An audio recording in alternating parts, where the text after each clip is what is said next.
Hello दोस्तों, नमस्कार। कैसे हैं आप लोग? उम्मीद करते हैं बहुत अच्छे होंगे। चलिए, आज हम लेकर आए आपके बीच पैरालिसिस यानी लकवा का शिकार। ठंडी के दिनों में पैरालिसिस का अटैक होना या फिर एक साइड हाथ का काम करना बंद कर देना, पैर का काम करना बंद कर देना, या फिर आपकी खून माथा में जम जाना। ये इस तरह की पैरालिसिस या फिर लकवा का अटैक क्यों हो रही है? क्यों ठंडी के दिन में इस तरह की समस्या बहुत ज़्यादा बढ़ती जा रही है?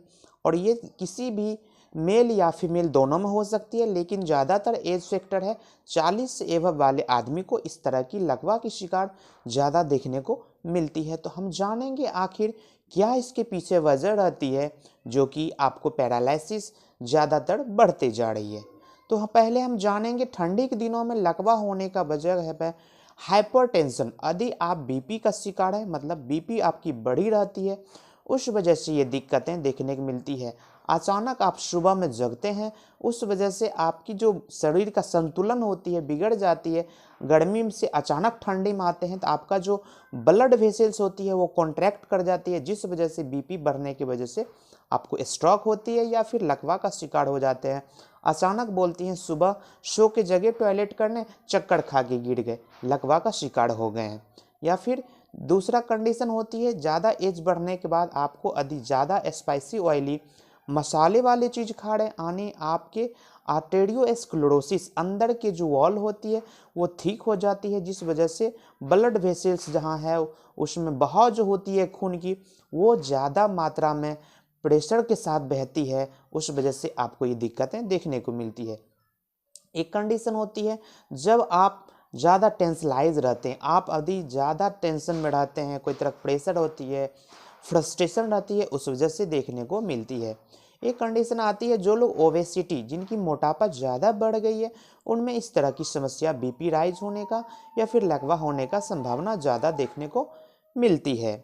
एक कंडीशन आती है किसी तरह के आप एडिक्टेड हैं, यानी स्मोकिंग, टोबैको, अल्कोहल, इस तरह की समस्या हो रही है, तो उस कंडीशन में उस वाले पेशेंट को ये देखने को ज़्यादा मिलती है। यदि आपके शरीर में विटामिन B12 या विटामिन डी की मात्रा ज़्यादा घट रही है, उस वजह से नड़ में अंदर से कमजोरी आ जा रही है, उस वजह से भी ये लकवा की शिकार होती है। एक होती है डाइटरी फैक्टर, यदि खाने पीने में जूसी चीज़, स्पाइसी चीज़, प्रोटीनियस वाली चीज़ या फिर फाइबर वाली चीज़ नहीं ले रहे हैं, उस वजह से आप लकवा का शिकार हो सकते हैं।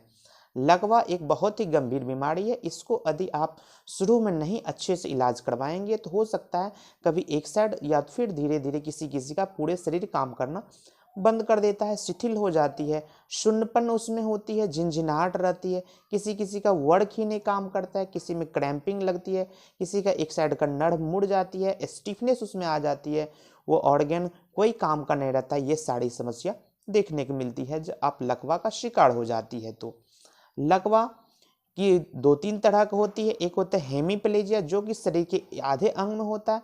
एक होती है पैराप्लेजिया, है ना, जो होता है क्वाड्रिप्लेजिया, मतलब दोनों पैर में यदि काम करना बंद कर दिया तो पैराप्लेजिया होती है। यदि एक हाथ एक पैर में तो पैराप्लेजिया, या फिर पूरा हाथ पैर शिथिल हो जाती है, उसको क्वाड्रिप्लेजिया बोलते हैं। इसी की कंडीशन में आपको स्ट्रोक होती है या फिर ब्रेन में कहती है अचानक ठंडी में एक्सपोजर लगने की वजह से हेमरेज हो जाती है, इंटरनली ब्लीडिंग ब्रेन में शुरू होने लगती है, या फिर माथा में कहते हैं थक्का थक्का खून जम गई है।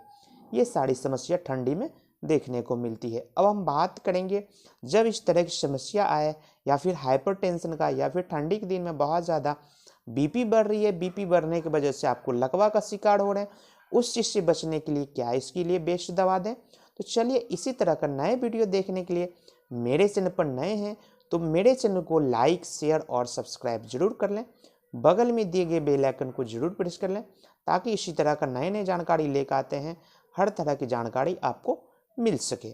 अब हम बात करेंगे ऐसी कौन सी आपको हाइपरटेंशन या फिर हाइपरटेंशन की वजह से बहुत ज़्यादा बीपी की शिकार या फिर लकवा का ग्रसित हो रहे हैं, तो उसको रोकने के लिए या फिर ब्लड प्रेशर को डाउन करने के लिए इमीडिएटली क्या इसकी बेस्ट दवा दें। तो इसके लिए हम चलाते हैं क्या, ब्राइटाम्यूर। ब्राइटाम्यूर का 30 पावर में 2-2 बूंद करके 3 से 4 बार, ज़्यादा परेशानी है तो 4 बार लीजिएगा। किसी भी तरह की परेशानी या हाइपरटेंशन को बिल्कुल ठीक कर सकते। इसमें सिस्टोलिक मात्रा बहुत ज़्यादा बड़ी रहती है, डायस्टोलिक नॉर्मल रेंज में रहती है। इस तरह की ब्लड प्रेशर रहेगी तो आप ब्राइटा कार्ब का ये दे सकते हैं, किसी भी तरह की हाइपरटेंशन या फिर इस वजह से लकवा को बिल्कुल ठीक कर सकते हैं। धन्यवाद।